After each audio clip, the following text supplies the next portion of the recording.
Graça e paz de Jesus Cristo. Hoje estaremos na nossa lição de número 3. O tema é o problema da fome no mundo contemporâneo. O texto do dia. E perseverando unânimes todos os dias no templo e partindo o pão em casa, comiam juntos com alegria e singeleza de coração. Atos 2, versículo 46. A síntese da nossa lição é: os crentes expressam a graça e o amor divino na sociedade quando compartilham o alimento com os famintos. Nós veremos nessa lição que o compartilhar, essa expressão da graça e do amor de Deus que habita em nós, ela não é simplesmente um compartilhamento físico, mas sim um composto do compartilhamento físico e espiritual. Lembra quando Pedro e João estavam subindo ao templo à hora da oração, a nona? Eles estavam indo orar e um mendigo pede para eles de dar algum dinheiro. Eles dizem assim: eu não tenho prata, eu não tenho ouro, mas aquilo que nós temos nós te damos. Em nome de Jesus Cristo, levanta-te e anda. Aquele homem queria uma coisa física, material. Ele queria dinheiro para comprar comida, para se manter, para sobreviver. Pedro, João não deram dinheiro, não deram comida. Eles deram para ele o poder de Deus. E é o poder de Deus manifestado através da palavra de Deus, da operação do Espírito Santo, que este mundo está tão carente nos nossos dias. E existe um problema de fome no mundo contemporâneo, ou seja, na nossa época, nesses anos em que estamos vivendo aqui, existe um problema de fome. Fome física e fome espiritual. E nós vamos trabalhar isso agora nesta aula. Esse trimestre, ele nos fortalece, dando continuidade ao trimestre passado, pois agora nós vamos nos identificar completamente ao mundo como seguidores de Cristo. Mas para isso tem que ficar muito bem claro na cabeça nossa que a tríade bíblica, aquilo que não pode deixar faltar nas nossas vidas, no nosso entendimento, é o seguinte, ó.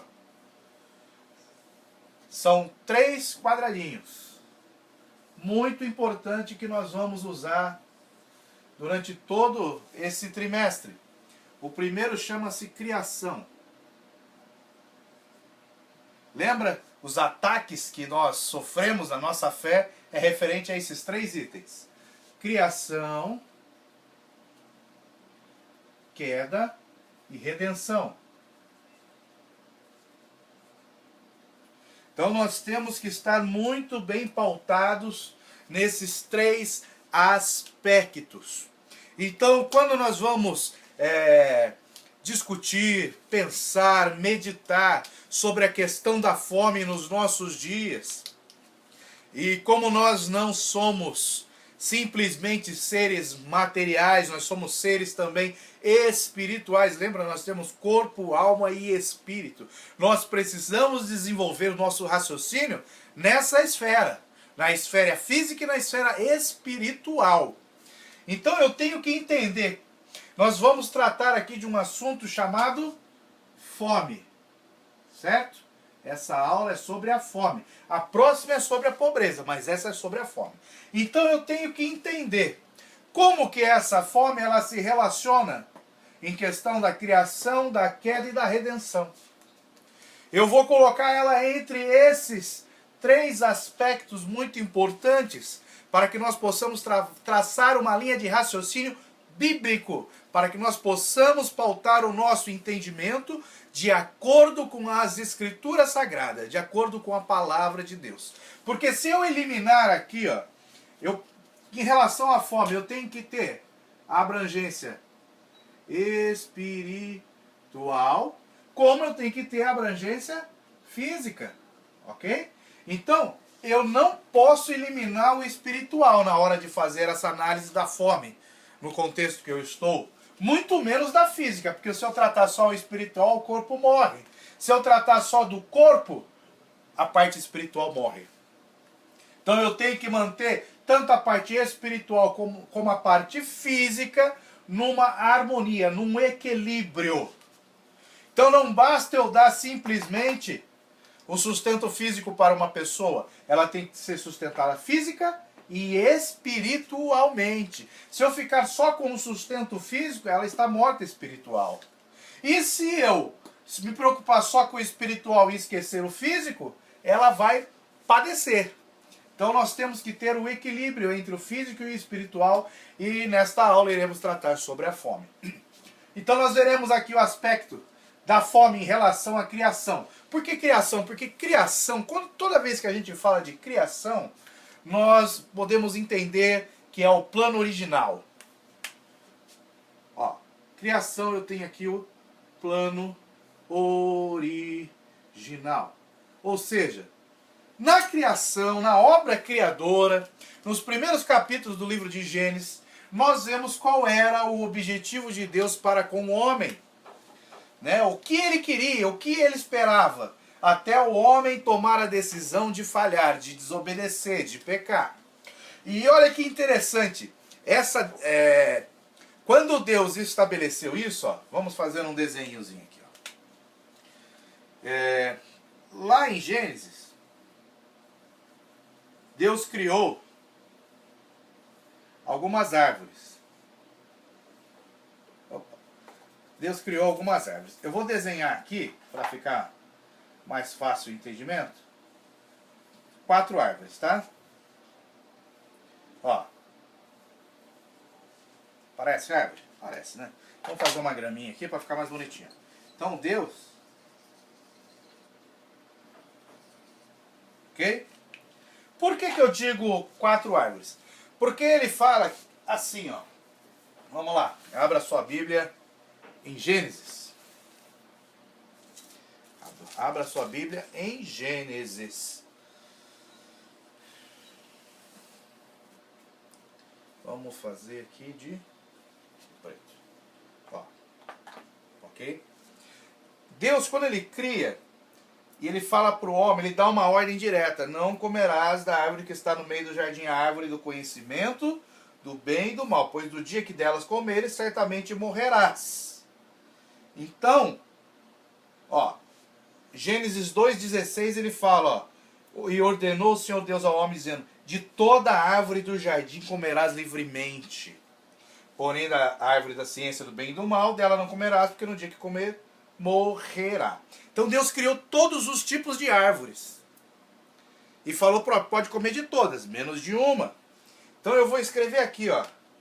Essa árvore aqui é do conhecimento do bem e do mal. Nós estamos meditando sobre a fome nos nossos dias, mas precisamos entender esses 3 aspectos bíblicos: criação, queda e redenção. Então, árvore do conhecimento do bem e do mal. Olha que interessante. Ainda que em Gênesis, no capítulo 3, versículo 6, olha que interessante. E vendo a mulher que aquela árvore era boa para se comer, uma outra qualidade das árvores que Deus criou, a árvore era boa para comer, boa para se comer, agradável aos olhos, porque nós sabemos que existem alguns frutos da terra que são muito bons ao paladar, mas quando você olha para aquela árvore, né, da onde vem aquilo, não é tão bonito. Lembra da mandioca? Então, nós temos aqui árvores boas para se comer, agradável aos olhos, né? E a árvore desejável para dar entendimento, que é a árvore do conhecimento do bem e do mal. Porém, nós temos uma outra árvore aqui no meio desse jardim, chamado da árvore da vida. Ok? Então, eu vou classificar esses 4 tipos: árvore boa para comer, agradável ao olho, árvore da vida e árvore do bem e do mal. Deus falou assim, ó, Adão, você e sua companheira, vocês podem comer da árvore que tem frutos que são bons para comer, são agradáveis aos olhos, e pode comer da árvore da vida.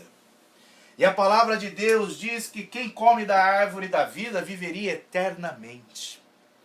Então, e essa árvore aqui, ó, do conhecimento do bem e do mal, ele falou, não coma, porque se comer no dia que comer, morrerás. Então Deus deu a opção para o homem. Deus deu alimento em abundância. Neste cenário aqui, não existia fome. O homem nunca iria se preocupar com fome. Ele tinha árvore boa para comer aqui, ó, frutos bons para comer. Eram agradáveis aos olhos. Olha que coisa maravilhosa. Ele podia viver embaixo das árvores.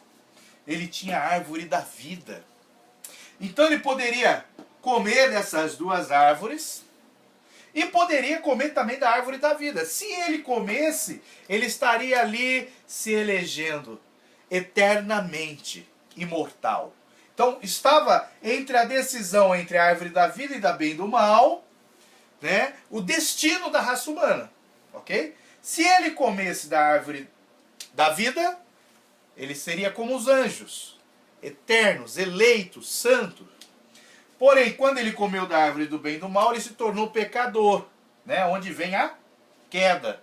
E se ele comesse da árvore da vida depois de comer da árvore do bem e do mal, ele seria como os demônios, eternos pecadores. Então Deus os tirou, expulsou Adão e Eva do jardim, botou os querubins, espada flamejante. Então Deus deu essa opção. Olha que interessante. O homem se recusou a comer da árvore da vida e comeu da árvore do bem e do mal. Automaticamente, quando ele se recusa a comer deste fruto, ele também está desprezando os outros. Ó, ele está desprezando. Porque isso aqui era o plano original de Deus para o homem. Deus tinha dado tudo isso aqui para o homem. E isso aqui era de Deus. Não toques. Ou melhor, o diabo falou não toques. Falou, não comas. Isso era de Deus. Quando o homem botou a mão naquilo que era de Deus, se tornou anátema, amaldiçoado. Então, ó, Deus deu isso. O homem negou. Então o plano original de Deus para o homem era que o homem tivesse abundância de vida. Ó, quanta abundância! Milhares e milhares de árvores frutíferas Deus criou e deu para o homem, inclusive a árvore da vida. Ele negou tudo para ter o conhecimento do bem e do mal. Quando ele nega essa abundância e passa a ter os seus olhos carnais abertos para o conhecimento do bem e do mal, esse elemento aqui começa a entrar no mundo. Vamos entender aqui, primeiramente, esse plano original. Em Gênesis 1 mesmo, vamos para o versículo 11 e 12. Ó. O 11 diz assim: E disse Deus, produza a terra erva verde, erva que dê semente, árvore frutífera que dê fruto, segundo a sua espécie, cuja semente esteja nela sobre a terra. E assim foi. A terra produziu a erva, erva dando semente conforme a sua espécie, árvore frutífera, cuja semente está nela, conforme a sua espécie. E viu Deus que era bom, ou seja, Deus deu o alimento para o homem. O homem não precisou fazer nada para conseguir o alimento. Então, esse era o propósito original. Agora, vamos ler aqui o 28 e o 29. Ele diz assim: e Deus os abençoou. Então, quer dizer, quando Deus preparou tudo para o homem, foi uma bênção. Coisa divina. Deus o abençoou e disse-lhes: frutificai, multiplicai, enchei a terra e sujeitai-a, e dominai sobre os peixes do mar, sobre as aves do céu, sobre todo animal que se move sobre a terra.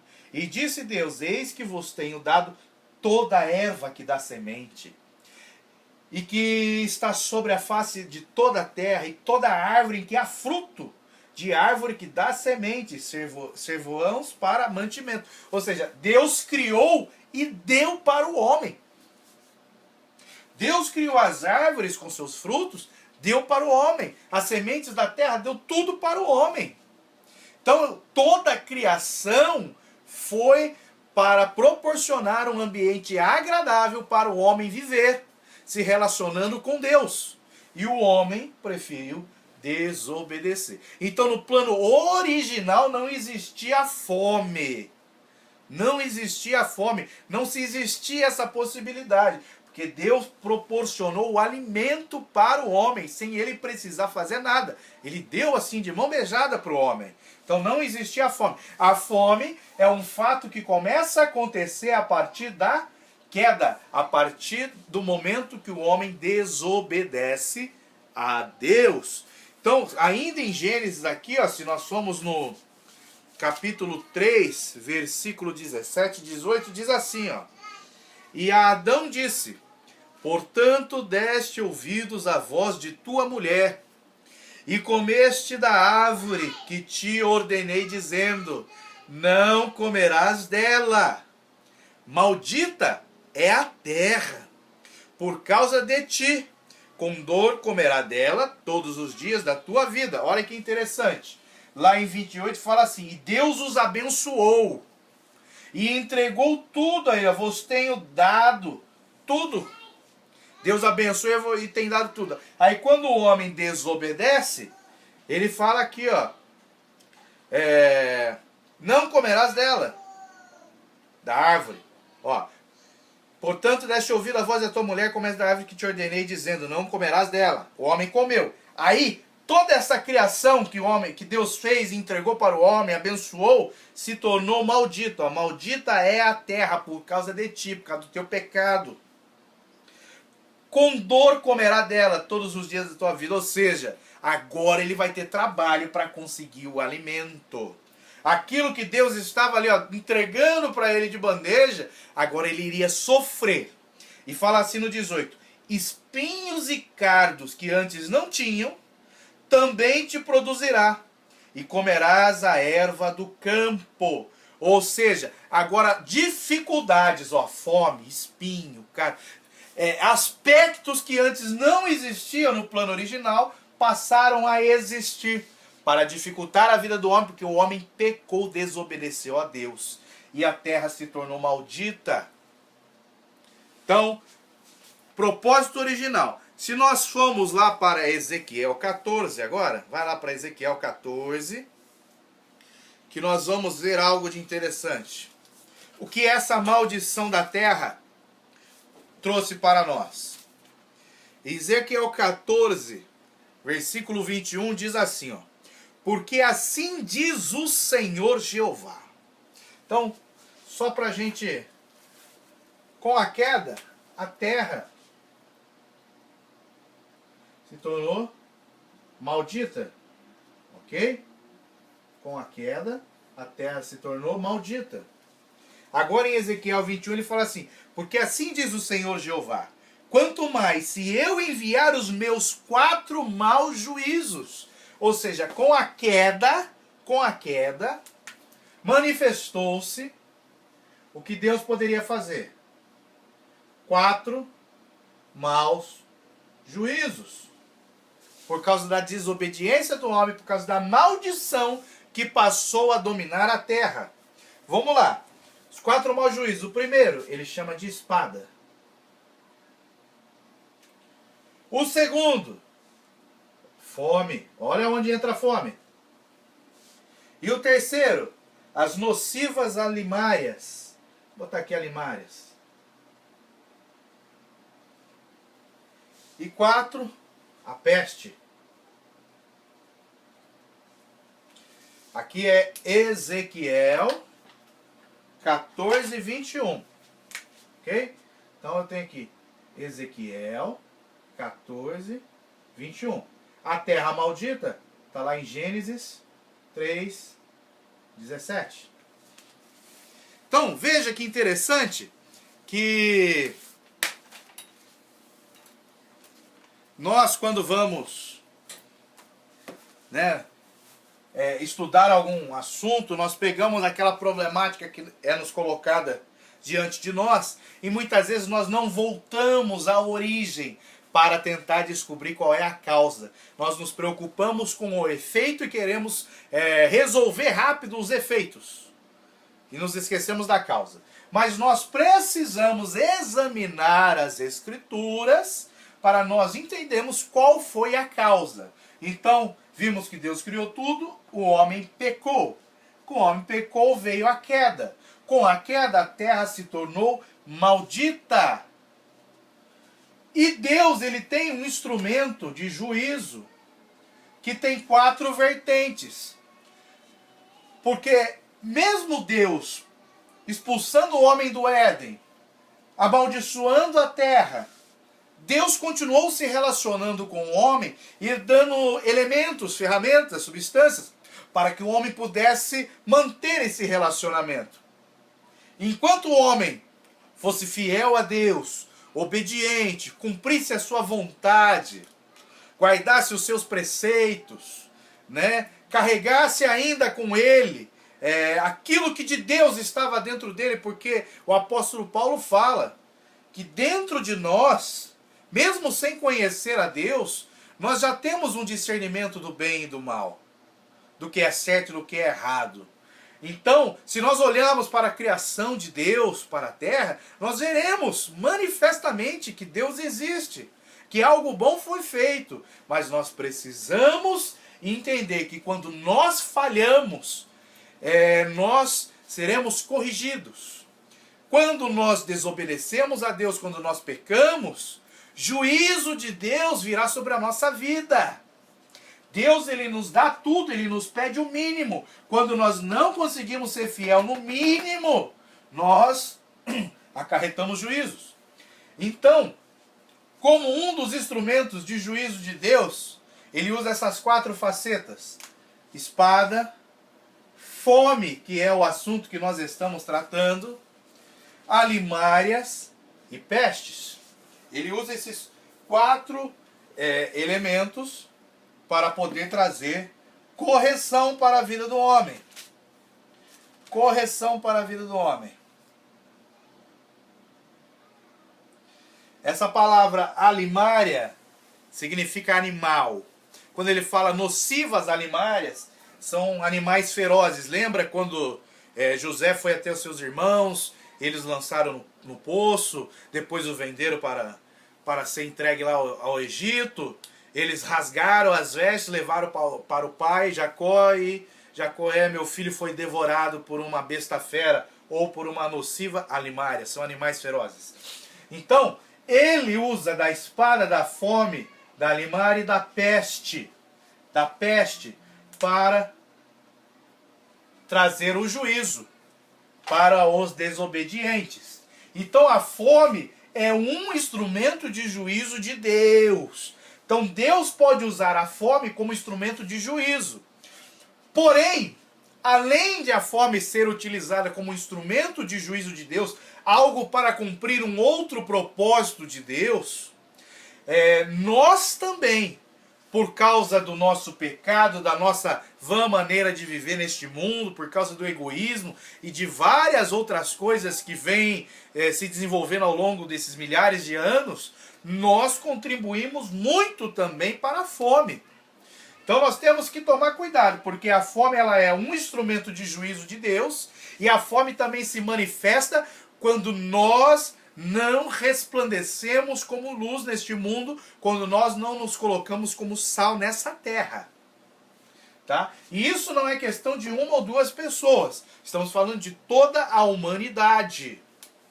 Então, também é um instrumento de juízo de Deus. Por que existe esse instrumento de juízo? Porque o homem pecou, desobedeceu, caiu. O plano original era o homem ter abundância. Desobedeceu, a terra foi amaldiçoada e entrou-se instrumentos de juízo de Deus para com o homem, para que quando a pecaminosidade do homem aumentasse muito, Deus utilizaria desses instrumentos.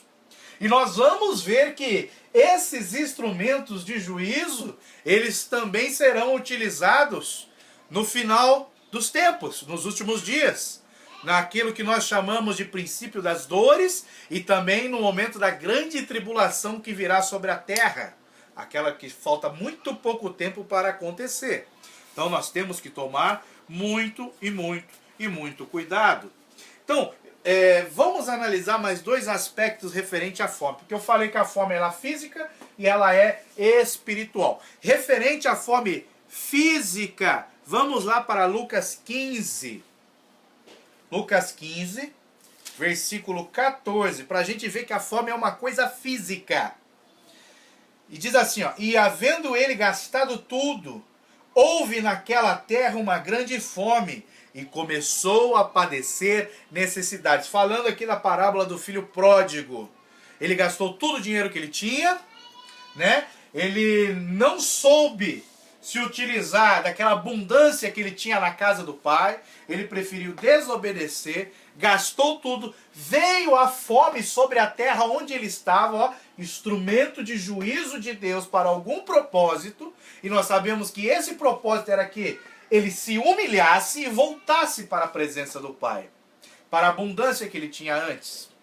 Então, ele teve fome e começou a padecer necessidades, ou seja, a fome física. A fome física. Nós temos aqui também Mateus 4. Mateus 4. Para mostrar também para muitos que Jesus Cristo é humano, foi humano. Né? Tem alguns que falam que ele só foi divino ou só foi homem. Não, ele tinha as duas naturezas, porém ele se esvaziou. Né? Ele abriu mão de se utilizar da sua natureza divina enquanto ele esteve aqui. Ele foi homem, andou nessa terra como homem, se fez carne, igual eu e você.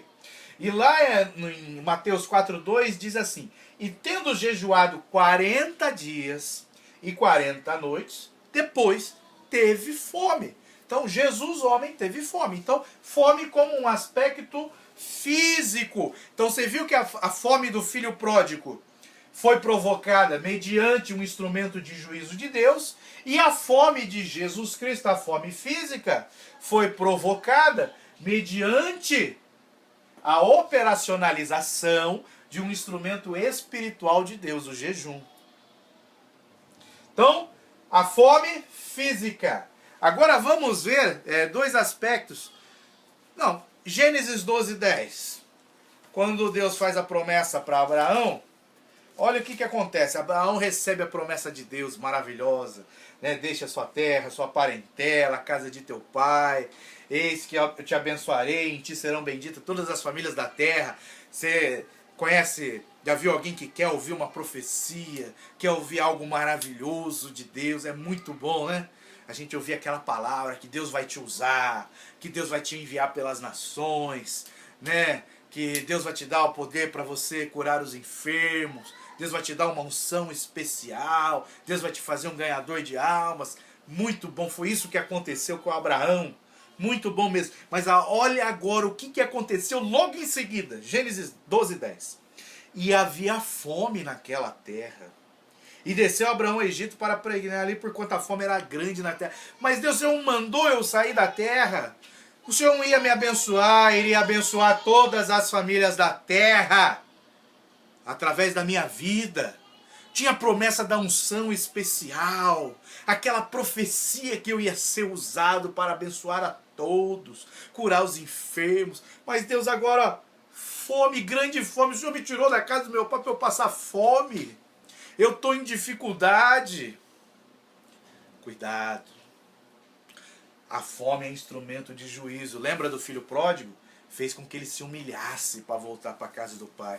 E muitas vezes Deus usa esses instrumentos de juízo para nos colocar no centro da sua vontade. E esse texto de Gênesis 12 mostra que lá no princípio havia fome.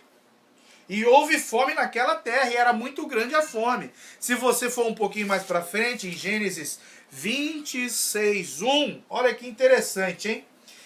Isaac tinha tido seus filhos, Esaú e Jacó, recebeu a bênção. Aí olha o que acontece, ó. Presta atenção, hein? E havia fome na terra, além da primeira fome que foi nos dias de Abraão. Por isso foi-se Isaac, Abimeleque, rei dos filisteus. Ou seja, aquela primeira fome que nós vemos em Gênesis 12:10, agora tem a segunda com Isaac. Não é um período grande de tempo, não. Falta pouco, não. Abraão, Isaque. A próxima geração já também estava padecendo com fome, sendo que tinha promessa de Deus para toda a geração de Abraão. Então, neste mundo tereis aflições, estamos sujeitos a dificuldades, ok? Isso, agora vamos para Gênesis 43. Um pouquinho mais para frente só. Gênesis 43, 1. E a fome era gravíssima na terra. E a fome era gravíssima na terra. Quando os irmãos de José descem outra vez para o Egito. Ou seja, ó, veja, fome em Abraão, fome em Isaque, fome em Jacó. Então as três sucessões patriarcais, né, Deus de Abraão, de Isaque e de Jacó, passaram por fome, passaram por necessidades, tinham promessas de Deus, mas tiveram que enfrentar as aflições desta vida. E a fome foi uma delas. Você vê Gênesis 12, 10. Gênesis 12, 1 começa com uma promessa, e lá no 10 vem a desgraça, a fome. Aí nós vemos Gênesis 26 e Gênesis 43, no primeiro versículo, já começa falando da situação, da fome. E hoje, se nós fôssemos escrever um novo capítulo contemporâneo, né, nós iríamos escrever: e a fome é grande sobre esta terra, em 2017. Não é diferente daquelas épocas. Mas a nossa postura hoje tem que ser a mesma daqueles homens de fé, para que nós possamos sobreviver. Então, nós vimos que existe a fome física. Agora vamos ver a fome espiritual. E se você for analisar as fomes, né? Ó, teve esse Gênesis 12, 10, essa fome de Abraão, ali na época de Abraão. Deus moveu Abraão. Abraão foi para o Egito e ele saiu de lá abençoado com muitos bens. Nós vemos Isaque, veio a fome, o que ele fez? Foi cavar terra, foi cavar poço, foi para a terra do inimigo. Deus o abençoou. Nós vemos ali na época de Jacó a fome, que fez com que José fosse ali engrandecido no Egito como o segundo homem, depois de Faraó, para trazer a salvação para o povo de Deus. Fome como instrumento de juízo. Então, existem propósitos de Deus quando ele usa um desses instrumentos de juízo. É isso que nós temos que ter os nossos olhos abertos, para não ficarmos só no mundo físico, mas nós podemos entender o mundo espiritual de Deus. Nossa, tá uma fome grande, milhões de pessoas morrendo, tal, né? Fome física, juízo de Deus, amém. Mas qual é o objetivo espiritual? Quando Deus traz um desses instrumentos de juízo, ele já está falando: eu estou movendo o sobrenatural para operar algo de maravilhoso à frente.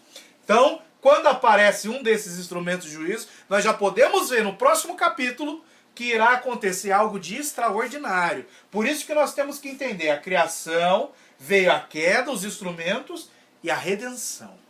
Ok? Então vamos ver agora a fome como algo espiritual. Provérbios 19, 15.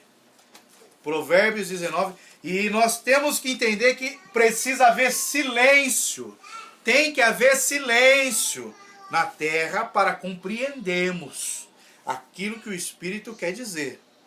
Então, Provérbios 19, 15 diz assim: a preguiça faz cair em profundo sono. Então ele está falando aqui de algo físico: preguiça, profundo sono. E a alma enganadora padecerá fome. Opa! Então ele está falando que um aspecto espiritual, a nossa alma, que é eterna, se ela for enganadora, ou seja, se ela estiver longe da verdade, longe de Jesus Cristo, a alma terá fome. Fome. Mas não é uma fome física, é uma fome espiritual. Então, quando ele fala sobre fome, nós temos que discernir que ela pode se aplicar ao mundo físico como ao mundo espiritual. Pode se aplicar ao nosso corpo físico como à nossa alma. Outro aspecto. Amós. Olha que interessante esse texto de Amós. Amós 8:11. Ele diz assim: eis que vem dias, diz o Senhor Jeová, em que enviarei fome, olha, instrumento de justiça, fome sobre a terra, não fome de pão, não a física, nem de sede de água, mas de ouvir as palavras do Senhor. A fé vem pelo ouvir a palavra de Deus. Aí Jesus diz, quando vier o Filho do Homem, haverá fé na terra? Porque a fé é gerada quando eu ouço a palavra. Se não tem palavra, não tem fé. Se não tem fé, haverá fome. Fome espiritual. Então ele fala, enviarei fome sobre a terra. Porque é um instrumento de juízo de Deus. Então a fome com um aspecto espiritual. E ele fala assim, irão errantes de um mar até outro mar, e do norte até o oriente. Correrão por toda parte buscando a palavra do Senhor e não a acharão. Lá em Hebreus 10, vamos fazer uma ponte aqui com Hebreus? Com esse texto? Só para... É muito importante, jovem, você entender isso. Ó. Em Hebreus 10, 25, ele vem explicando Amós 8, 12. Presta atenção, vamos ler aqui Hebreus 10, 25. Não deixando a nossa congregação, como é costume de alguns, antes admoestando-nos uns aos outros, e tanto mais quanto vedes que se vai aproximando aquele dia. Ou seja, quanto mais vai se aproximando o final dos tempos, o dia da ira do Cordeiro, o dia do juízo de Deus, mais vai se diminuindo a fé na terra, porque Deus iria enviar um instrumento de justiça chamado fome. Amós 8:11. Aí ele fala assim no 12, irão errantes de um mar a outro mar, do norte até o oriente, correrão por toda parte. Então, traduzindo isso lá em Hebreus, o escritor Hebreus falando, ele fala aqui, irão errante de um mar a outro mar. Ele fala aqui, ó, não deixando a nossa congregação, não fique andando errante de um mar a outro mar, indo para uma congregação, indo para outra, falando que aqui não tem alimento, querendo buscar lá, buscar aqui. Não fique andando errante, perdido, buscando a palavra do Senhor, pois não a acharão. Então, se Deus te chamou para ficar num lugar, fique nesse lugar e seja fiel a Deus nele. Persevere nele até que venha uma orientação de Deus, para que você possa ter a sua vida direcionada para o propósito de Deus. Muitas vezes essa orientação vem através do seu pastor, que ele fala assim, meu filho, minha filha, eu preciso que agora você passe a estar ajudando nessa congregação, neste trabalho. Mas pastor, o meu chamado é aqui. Não, você está debaixo da autoridade espiritual do seu pastor. Se ele falar para você, faça, faça, porque Deus vai te honrar.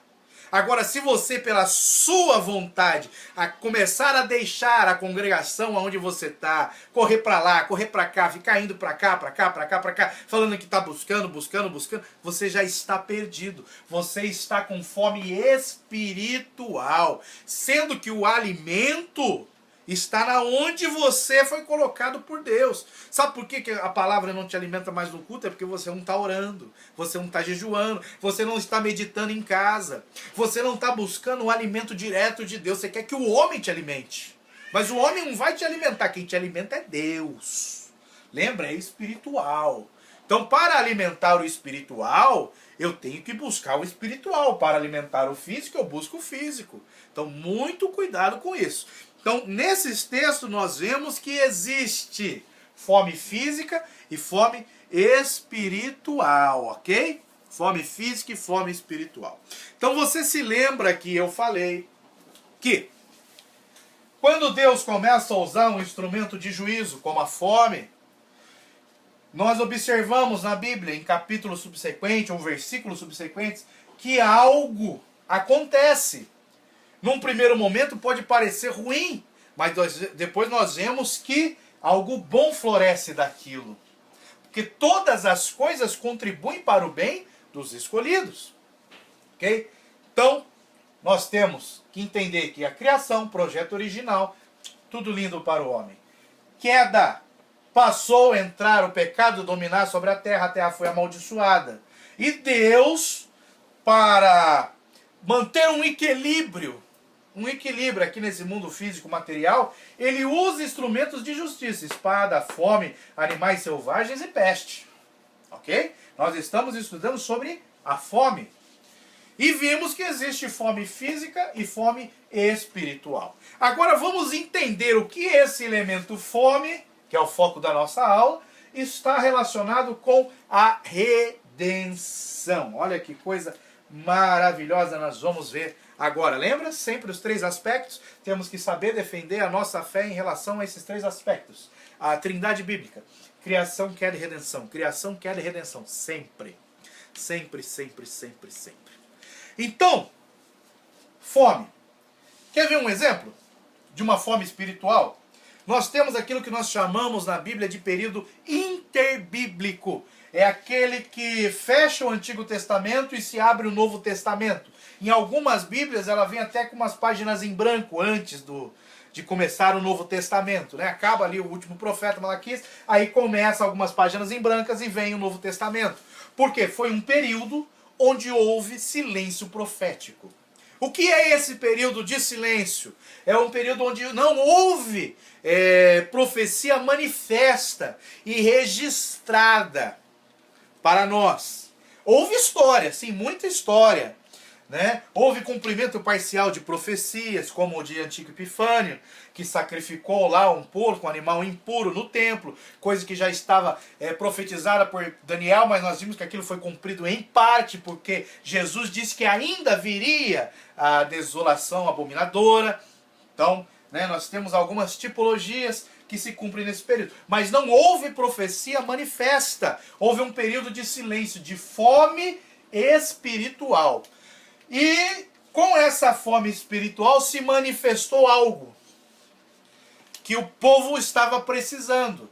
Se manifestou a redenção, Jesus Cristo. Então levantou-se um período de fome espiritual, de silêncio profético. O povo se corrompe, porque sem profecia o povo se corrompe. Mas Deus, em meio à fome, em meio a esse caos espiritual, que Deus não estava falando, Deus envia a redenção para toda a humanidade. Então, todo instrumento de juízo de Deus tem propósitos. Ok? Não era uma fome física, mas era uma fome espiritual, que foi sucedida pela redenção. E nós vemos que Jesus Cristo nos ensina que existem alguns sinais que antecedem a sua volta para buscar a igreja e a sua volta a essa terra para julgar toda a humanidade. E ele usa para ensinar aos seus discípulos, à igreja, esses instrumentos de justiça. Ele diz que esses instrumentos irão crescer, eles serão evidentes, até que eles explodam e tragam um juízo sobre a terra. Então nós temos que aprender a olhar para isso. Quando eu falo de espada, eu lembro de guerra, né? Fome, peste, doenças, enfermidades, animiárias, animais silvestres e juízos da criação, terreno, da terra. Então eu tenho que olhar para aquilo que Jesus nos ensina. Tem algumas estatísticas que até constam na nossa revista. Por exemplo, cerca de 30 mil crianças morrem por dia hoje no nosso planeta de fome. 30 mil crianças morrendo de fome hoje. Olha que coisa absurda. Nós vemos guerras, conflitos, onde morrem milhares de pessoas. Mas hoje nós temos 30 mil crianças morrendo de fome. Temos mais de 3 milhões de crianças morrendo no ano por causa de fome e doenças derivadas da fome, de nutrição e outras doenças que elas vão pegando por causa da baixa imunidade do corpo, da falta de nutrientes. Ou seja, a fome está matando muito. A fome física e a fome espiritual também. Então, esse é o cenário nosso hoje. Uma grande fome. Como naquela época havia grande fome, também havia morte, doenças. E isso acontece nos nossos dias. Nós estamos sujeitos como todos os personagens bíblicos estiveram sujeitos. Uma outra estatística diz que um terço das crianças nos países em desenvolvimento, 1/3, elas estão sofrendo atraso no crescimento físico e intelectual. Tá? Então, nós temos aqui, nós fazemos parte de um país em desenvolvimento, Brasil, América Latina. Então, se nós formos analisar para o mundo, existe uma mortandade enorme em relação às crianças por causa de fome. Se nós formos olhar para o Brasil e os países ao nosso redor, nós vemos que 1/3 das crianças estão sofrendo por causa dos efeitos da fome. Então está muito próximo de nós. Só que nós não vemos a mídia noticiando tanto isso. Não está muito em foco essa questão da fome. Eles escondem algumas coisas que deveria mover a humanidade a se unir num propósito de fazer bem ao próximo. Não, a mídia prefere divulgar desgraças, corrupções, tantas outras coisas que só tende a piorar, um abismo chama outro abismo, do que fazer movimentos para trabalhar essas questões humanitárias mundiais. Ok? Nós temos também, vamos agora para Mateus 24, para nós entendermos Jesus Cristo falando sobre este assunto. Mateus 24, vamos para o versículo 7, que diz assim: Porquanto se levantará nação contra nação, reino contra reino, juízo da espada. E haverá fome, pestes e terremotos em vários lugares. E todas essas coisas são o princípio das dores. Ou seja, a fase que antecede o arrebatamento da igreja, irá ocorrer isso. Guerra, fome, terremoto, peste. Jesus está falando que a fome será um elemento evidenciador, um sinal da nossa redenção, da salvação das nossas almas para aqueles que entregaram a vida a Jesus Cristo. Então a fome, ela não existia no projeto inicial, no plano original. Ela entrou como um instrumento de juízo de Deus, mediante a queda do homem, e ela está anunciando que algo maravilhoso, maior, bom, irá acontecer. Então Deus está transitando com este elemento ao longo dos milhares de anos para anunciar algo de maravilhoso que irá acontecer sobre a terra. E nós temos que estar atento espiritualmente para isso. Fome física e fome espiritual. Nós não podemos ter fome espiritual. Porque fome espiritual você vai ficando fraco e vai padecendo. Nós temos que estar muito bem alimentados espiritualmente para poder ajudar o fisicamente. Ok? E, por exemplo, em Mateus 24, 12, ainda onde nós estamos, e diz assim, ó, e por se multiplicar a iniquidade, o amor de muitos se esfriaria. Então nós vemos que nessa fase, nessa época, o amor que move o ser humano a amar ao próximo como a si mesmo, a amar a Deus acima de todas as coisas, esse amor vai se esfriar, que é nessa fase que nós estamos vivendo agora. Aí nós temos, vamos lá para 2 Timóteo, capítulo 3. 2 Timóteo, capítulo 3, os versos 1 a 5, que diz assim: Sabe, porém, isto, que nos últimos dias, ó, onde nós estamos vivendo, dias sobrevirão tempos trabalhosos. Olha só. Lembra lá da maldição que Adão recebeu, que agora ele teria que comer o fruto da terra com o suor do seu rosto, teria que ter muito trabalho. Olha aqui a promessa, voltando aqui a ênfase, né? Dias sobrevirão tempos trabalhosos. Porém isto, que nos últimos dias sobrevirão tempos trabalhosos, porque haverá homens amantes de si mesmo em vez de amar ao próximo, avarentos, ou seja, eles não sabem dar, só querem receber, presunçosos, soberbos, blasfemos, desobedientes a pais e mães, ingratos, profanos, sem afeto natural, irreconciliáveis, caluniadores, incontinentes, cruéis, sem amor para com os bons. Opa! Olha só isso. Sem amor para com os bons. Preste atenção nesta expressão, sem amor para com os bons. Porque é por aqui que nós vamos começar a nos avaliar daqui a alguns instantes. Traidores, obstinados, orgulhosos, mais amigos dos deleites do que amigos de Deus, tendo aparência de piedade, mas negando a eficácia dela. Deste afasta-te. Ou seja, o cara pode até fazer boas obras, fazer ação social, mas se ele não tiver amor para com os bons e todos os outros preceitos anteriores, não adianta. E eu fui enumerando aqui, né, cada um desses tipos que ele coloca aqui, né, de corrupção, que sobreviriam sobre os homens nesses últimos tempos. Eu consegui catalogar 20 tipos. Se falhar em um, acabou-se. Então não adianta ter aparência de piedade. Mas vamos focar aqui no sem amor para com os bons. Nós precisamos ter amor para com os bons. Então esses padrões morais, né? Ou melhor, esses padrões imorais não podem estar na nossa vida. Ok? Aí nós vamos para 2 Tessalonicenses, capítulo 2.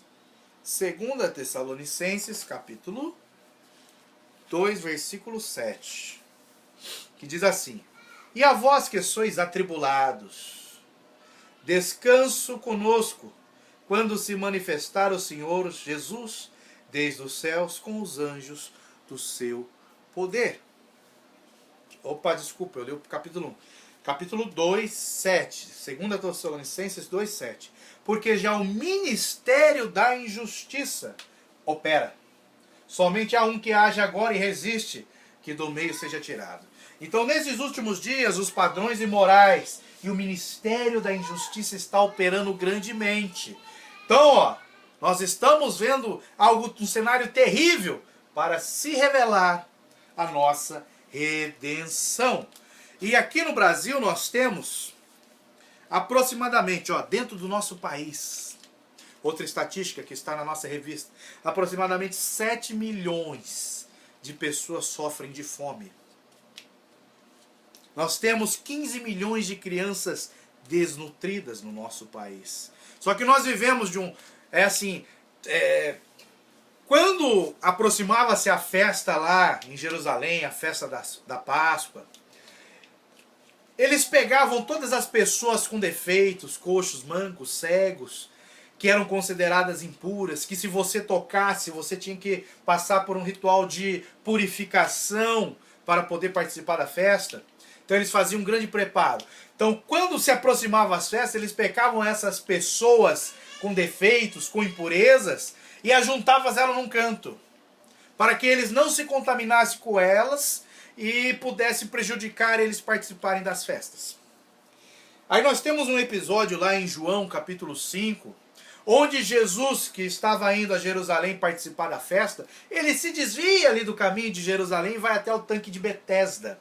E ali havia muitas e muitas pessoas enfermas, impuras. Eles eram colocados lá na época da festa. E havia uma tradição que dizia que um anjo descia ali sobre o tanque, movia as águas, e o primeiro que entrar saía curado. E isso levava aquelas pessoas a saírem de Jerusalém, saírem ali das redondezas e irem para esse tanque. Assim eles acreditavam que tinham uma chance de descer, ou muitas vezes, como aquele homem que estava paralítico, que Jesus o curou, não tinha fé nenhuma, né, de conseguir a cura, mas eles eram deixados lá. E hoje nós vemos nos nossos dias que as pessoas que estão sofrendo, padecendo necessidades, tanto física como espiritual, elas são colocadas em determinados locais, muitas vezes longe da onde nós estamos, para que nós não nos contaminemos, para nós não ficarmos impuros com elas, sendo que Jesus foi até elas. Então se você olhar para o Nordeste do nosso país, você vai ver muita gente padecendo de fome. Mas nós que estamos na região Sul, Sudeste, Centro-Oeste, muitas vezes nós nem nos preocupamos com elas, porque eles estão lá no tanque de Betesda. Eles estão longe. Muitas vezes dentro da nossa cidade, por exemplo, eu estou no Espírito Santo. Dentro do Espírito Santo existe uma região muito pobre. Ó, quer ver um mais fácil? Que é conhecido nacional e internacionalmente? Minas Gerais. Tem um lugarzinho lá chamado Tanque de Betesda, Vale do Jequitinhonha. Um lugar pobre, pessoas padecendo necessidades físicas, fome, pobreza extrema. Elas estão lá, no Tanque de Betesda, esperando algum crente se desviar ali da festa de Jerusalém e ir até elas para levar o espiritual. E com o espiritual promover o físico, porque o nosso Deus, ele é Deus do impossível. Então muitas vezes, você pode perceber, faça uma análise, essas situações críticas de pobreza, de fome, de outras situações, elas acabam ficando isoladas. E nós, por não ter uma influência positiva da mídia em relação a isso, nós também nos isolamos. Muitas vezes dentro da igreja nós não olhamos para esses locais onde essas pessoas estão concentradas e nós não enfocamos nossas ações nelas. Nós praticamente as desconsideramos, passamos desapercebidos sobre elas. Existe muito crentes na sua igreja hoje que não conhece o Vale do Jequitinhonha, não sabe nem que existe. Eu mesmo, há pouco tempo atrás, tomei ciência dele.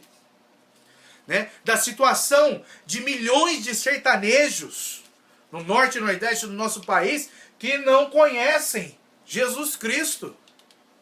Não têm a salvação, não são novas criaturas. E nós não estamos indo lá fazendo, são poucas as ações.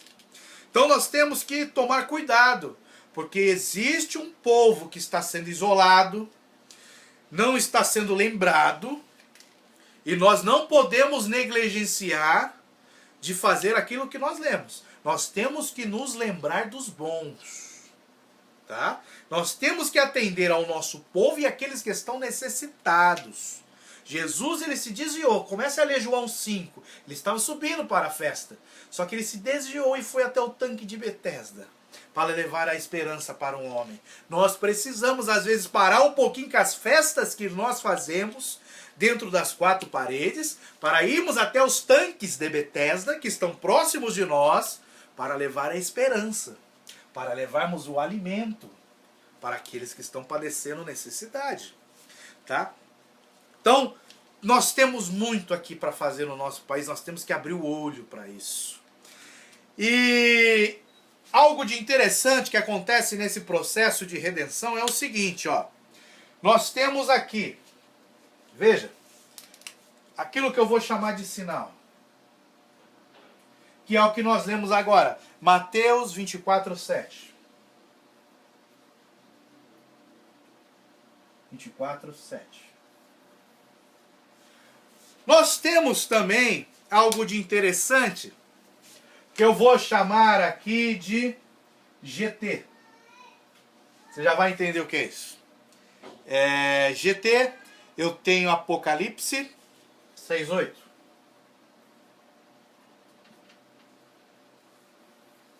E eu tenho um outro,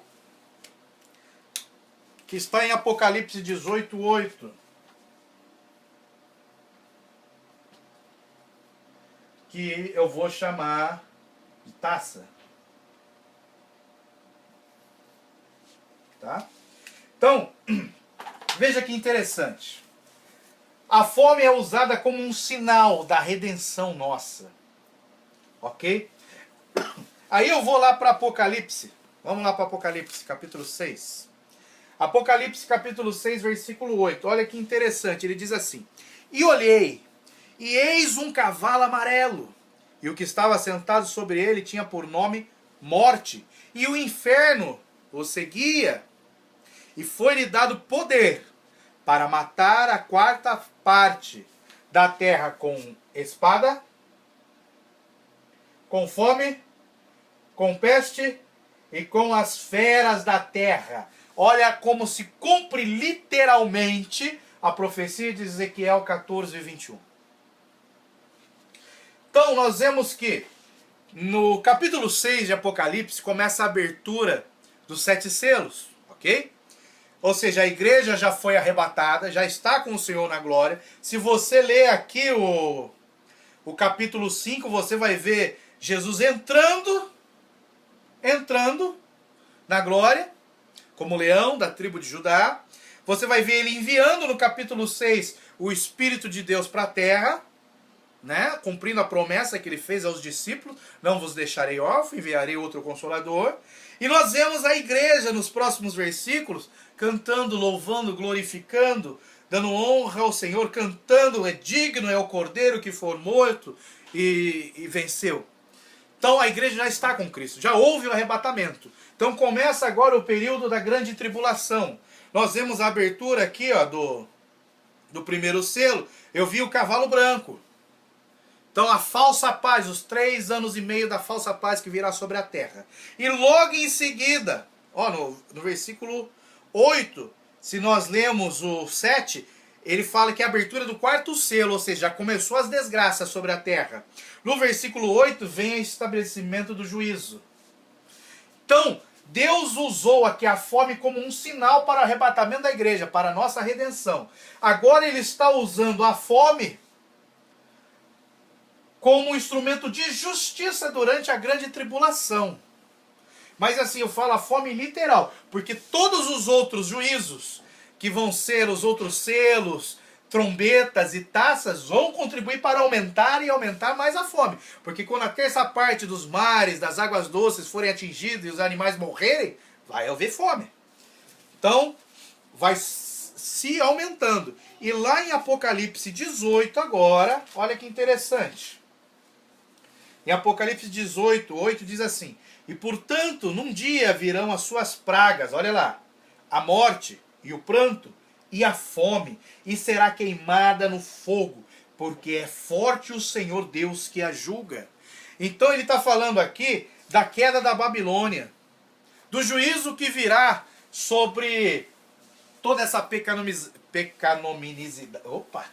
todo esse pecado que envolve, né, o nosso mundo, desde o começo até agora, que vem crescendo, que ele fala da Babilônia, né, tipo da Jezabel, daquela que quer desviar todos do caminho do Senhor, a falsa religião e tudo mais, aquele pecado que está, como nós vemos no nosso dia, está absurdo aos nossos olhos. Então ele fala assim: eu vou usar a fome como um instrumento, um sinal para avisar o meu povo que está muito próximo o arrebatamento da igreja, a redenção. Vou usar a fome como instrumento de justiça em meio à grande tribulação. Porque em meio à grande tribulação, o povo de Israel vai ter os olhos abertos e reconhecer que Jesus Cristo é o Senhor. E dali se levantarão aqueles 144 mil lavados e remidos pelo sangue do Cordeiro, que serão martirizados durante a grande tribulação. Ou seja, vai abrir os olhos de Israel. Deus está usando ali, ó, a fome. E quando a Babilônia for derrotada, quando o pecado for subjugado, quando a Babilônia cair, também estará usando um instrumento chamado fome. Então nós vemos que o projeto original não era para existir, mas por causa do pecado, Deus usa instrumentos de justiça para que seus propósitos sejam cumpridos. Nós vemos ao longo da Bíblia isso. Sempre que aparece fome, lá na frente aparece algo que Deus revela a sua vontade, o seu propósito verdadeiro, original. Então nós vemos que a fome nos nossos dias está muito grande, mas está mostrando que está próxima a volta de Jesus. A igreja vai ser tirada, a fome vai crescer novamente, vai acabar o período dos 3 anos e meio da falsa paz e a fome vai ser restabelecida grandemente para trazer o juízo. E nós vemos que no final também haverá uma grande fome para se julgar e derrubar a Babilônia. Pecaminosidade. Eu vou acertar ainda essa palavra, eu já falei ela hoje. Então nós temos que entender isso. Agora, para nós finalizarmos, eu gostaria de fazer uma análise bem rápida sobre o nosso papel igreja. Eu falei na próxima aula sobre isso, nossa declaração de fé das Assembleias de Deus. Na página 122, ele trata de um assunto chamado a missão da igreja. Vamos fazer essa leitura, que diz assim: entendemos que a função primordial da igreja é glorificar a Deus. Aí agora ele cita um texto bíblico, que está em 1 Coríntios capítulo 10, versículo 31. Quer comais, quer bebeis, ou façais outra qualquer coisa, fazei tudo para a glória de Deus. Aí ele continua. Isso é feito por meio da adoração. Primeiro. Da evangelização. Segundo.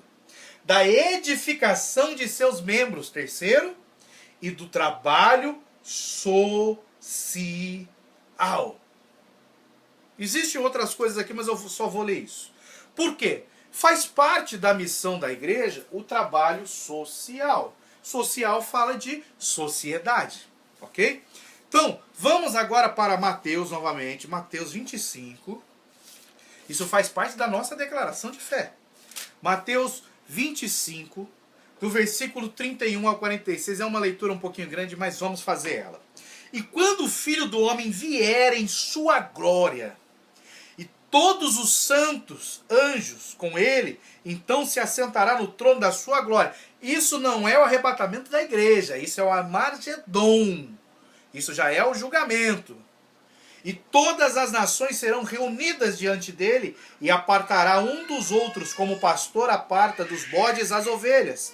E porá as ovelhas à sua direita, mas os bodes à esquerda. Então dirá o rei aos que estiverem à sua direita: vinde, benditos de meu Pai, possuí por herança o reino que vos está preparado desde a fundação do mundo. Porque tive fome. Porque tive fome e deste-me de comer. Preste atenção, hein? Porque, ó, estamos falando deste período aqui, ó.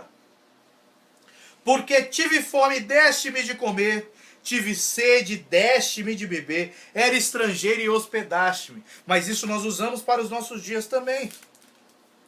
Estava nu e vestiste-me.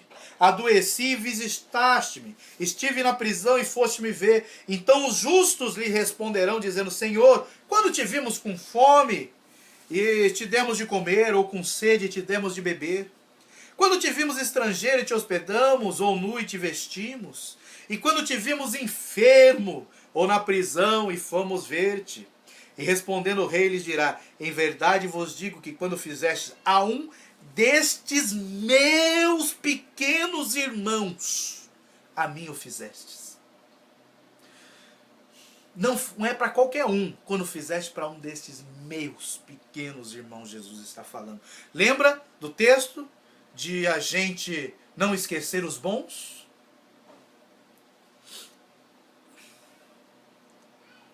Então dirá também aos que estiverem à sua esquerda: apartai-vos de mim, malditos, para o fogo eterno, preparado para o diabo e seus anjos. Porque tive fome e não me destes de comer. Ou seja, tinha um crente com fome em algum lugar e nós não demos para ele de comer. Você já ouviu falar na igreja perseguida, o trabalho do Portas Abertas? Onde existe um ranking de 50 países. Existem mais, mas os 50 principais países, desses 211 que nós temos aqui na Terra, 50 deles sofrem com uma grande perseguição contra os cristãos. Ou seja, você viver nesse país e falar que é servo de Jesus Cristo, você está condenado a preconceito, a prisão, a tortura ou a morte. E principalmente a fome, né? Porque eles são discriminados. Então nós temos no mundo pelo menos 50 países onde a perseguição é grandíssima contra os cristãos e eles estão sofrendo com fome. E ele fala: porque tive fome lá naqueles países, lá na Eritreia, em Laos, Butão, na Colômbia, Venezuela, no México, na Índia, na China, na Coreia do Norte. Porque tive fome e não me destes de comer. Tive sede e não me destes de beber. Sendo estrangeiros não me recolhestes, estando nu não me vestistes. Estando enfermo e na prisão, muitos estão na prisão por causa de Jesus Cristo, não me visitastes. Então eles também lhe responderão dizendo: Senhor, quando te vimos com fome ou com sede, ou estrangeiro, ou nu, enfermo ou na prisão, não te servimos? Então lhe responderá dizendo: em verdade vos digo que quando a um destes pequeninos ou não fizestes, não o fizestes a mim. Irão estes para o tormento eterno, mas os justos para a vida eterna. Então nós vemos que Jesus está nos despertando aqui para algo. O que é realmente o nosso agir social conforme a nossa declaração de fé. Nós não podemos esquecer dos nossos, primeiramente. Jesus fala, esses meus pequeninos, não deixai de fazer aos bons, diz Paulo a Timóteo. E agora eu gostaria de ler um comentário do Novo Testamento, aplicação pessoal, este livro aqui, que vem falando sobre esse versículo que nós acabamos de ler. Eu marquei alguns textos aqui, vou ler para os irmãos. No capítulo 25, no versículo 40, tem essa observação. Preste atenção. A base da recompensa está nos atos de bondade de cada crente individualmente. Que cada crente individualmente realizou por outros crentes. Pois ao fazer isto, eles fizeram tais ações para o próprio rei. Ou seja, quando eu fui visitar um irmão nosso crente que estava no hospital, em casa enfermo, eu estava visitando a Jesus. Quando um irmão nosso que estava desempregado, passando necessidade, eu levo uma cesta básica, levo um alimento, eu estou dando de comer a Jesus. Quando eu estou dando uma roupa para um irmão nosso que tem necessidade, que está passando por carência, pobreza, eu estou vestindo Jesus. E olha que interessante, hein? E ele continua assim, agora fazendo comentário ao versículo 42 e 43. O pecado observado pelo rei não foi uma má ação ativa, mas a falta de fazer o bem. Quando nós deixamos de promover o bem para os nossos, nós já estamos condenados. Ó, ele continua fazendo assim, ó. Fazer o mal por ignorância pode ser desculpável, tá? Mas quando os crentes deixam de ajudar aqueles que estão em necessidade, eles estão desobedecendo a Deus. Agora, eu vou ler um outro texto que está em Atos, capítulo 4. Vamos lá para Atos. Atos 4, 34, que diz assim, ó. Não havia, pois, entre eles necessitado algum, porque todos os que possuem herdades ou casas, vendendo-as, traziam ao preço do que fora vendido, e o depositavam aos pés dos apóstolos. E repartia-se cada um, segundo a necessidade que cada um tinha. Isso fala da comunhão dos primeiros cristãos, da igreja primitiva, não era com qualquer um. Não estava sendo repartidos os bens dos cristãos para alimentar assassinos, não. Estava falando da comunidade formada ali através da igreja primitiva.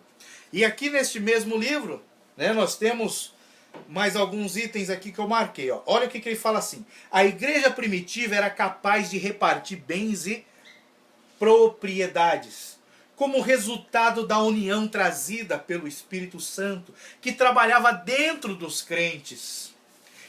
E por intermédio deles, hoje é tão difícil você dar uma oferta. Olha o que a igreja unida, cheia do Espírito Santo, fazia, repartir os próprios bens.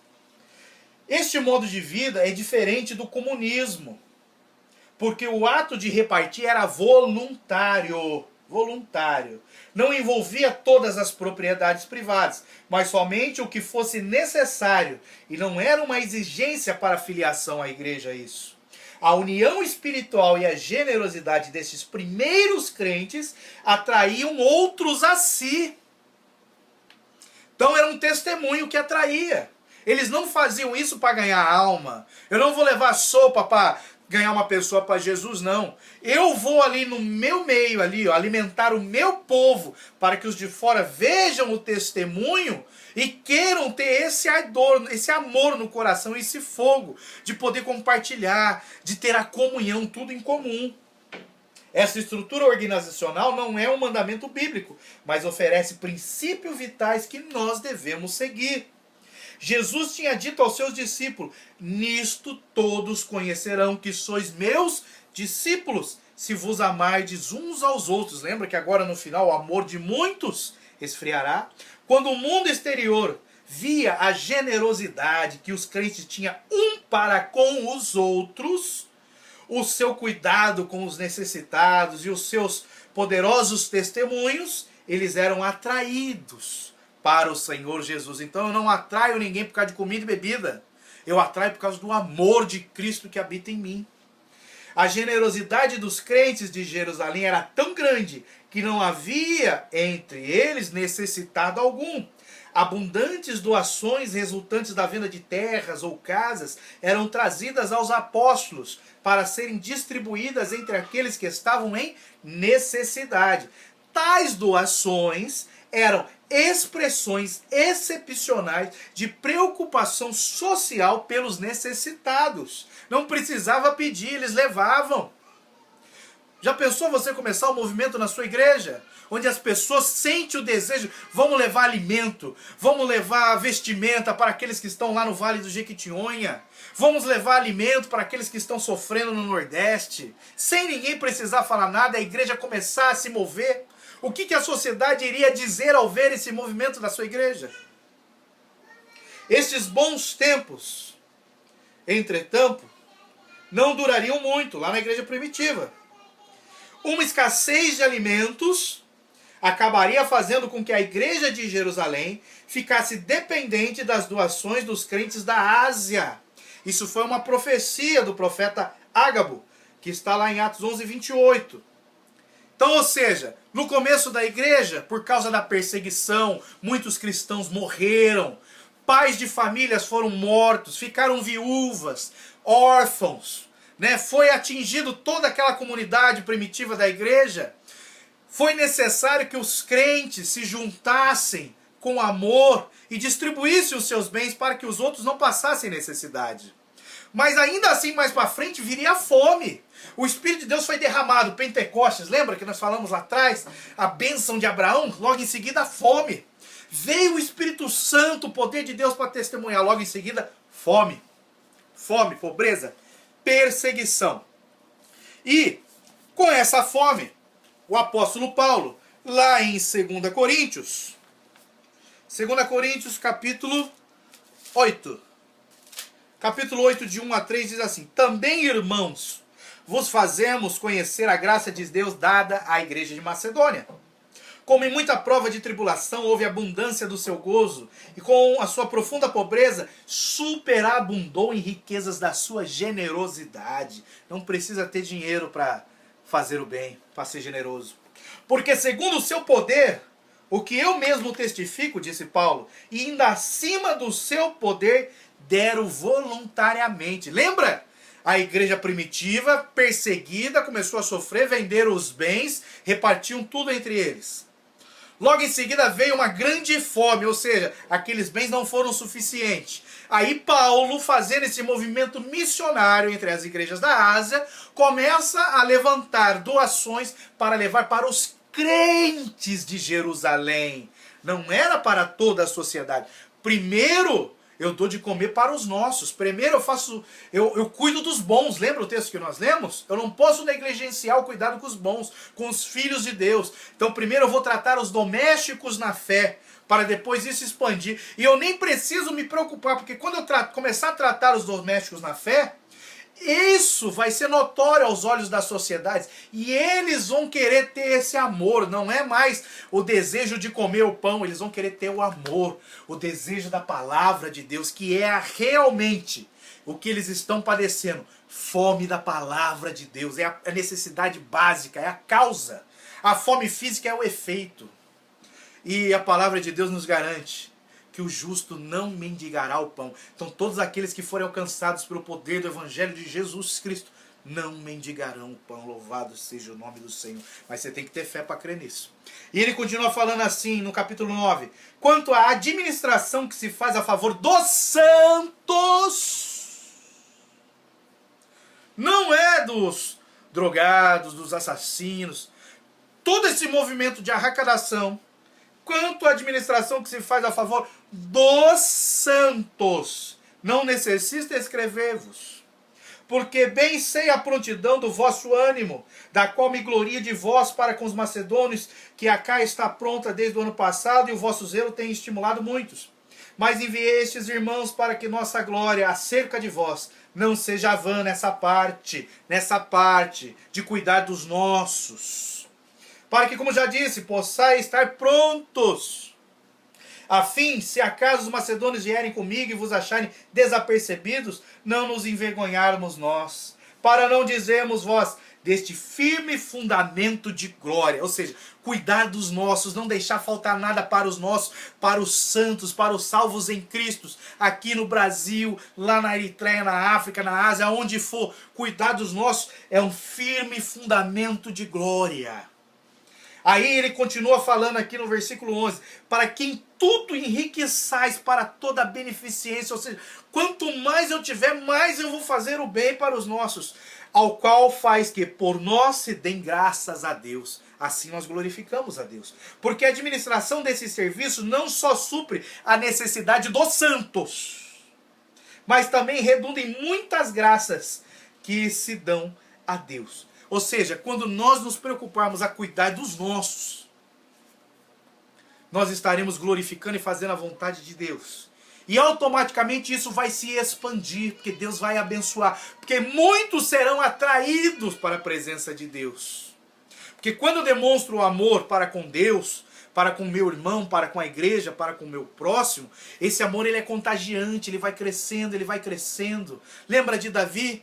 Eu me unge a minha cabeça com óleo, unge a minha cabeça com óleo, o meu cálice transborda. Então, quando o nosso cálice transborda, ele alcança mais e mais pessoas. Primeiro temos que cuidar dos nossos, nos fortalecer, nos unimos, temos forças para sair por todo mundo, para ajudar aqueles que estão necessitados. Não estou falando que a gente não tem que ajudar uma pessoa não crente, não estou dizendo isso. Estou dizendo que primeiro eu tenho que cuidar da minha família.